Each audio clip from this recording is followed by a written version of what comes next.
నేను అమ్మాయిని చేసుకున్నాయినా. ఎందుకో? ఆ అమ్మాయి అందంగా లేదు. నువ్వు కూడా లేదు కదా. అదంతా నాకు తెలుసు. నాకు అందమైన అమ్మాయి కావాలా. ఇదే మాట ఆ అమ్మాయి చెప్తే ఏం చేస్తావో? నాకు అందం కావాలా. ఎంత కావాలా? ఇంత కావాలా. దానికి రెండింతల అందమైన అమ్మాయిని చూపిస్తాను పద.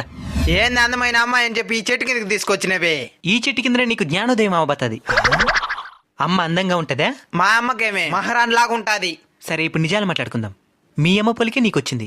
నువ్వే అందంగా లేదని ఫీల్ అవుతున్నామంటే మీ అమ్మ కూడా అందంగా లేనట్టే కదా. మరి నీకెందుకు మీ అమ్మ మహారాణిలా కనబడతా ఉంది? నీకే కాదు, ఈ ప్రపంచం నుండి ప్రతి బిడ్డకి తన తల్లి అందంగానే కనబడుతుంది. కారణం అమ్మ రూపం కంటే అమ్మ మనసు అందంగా ఉంటది కాబట్టి. నువ్వు అమ్మ రూపం కంటే అమ్మ నీ మీద చూపించే ప్రేమకే ఎక్కువ విలువిస్తున్నావు కాబట్టి. అమ్మాయి అందంగా ఉందో లేదో చూడాల్సింది నిన్ను అమ్మలా చూసుకోగలదో లేదో మాత్రమే చూడాలి. సరే మామ.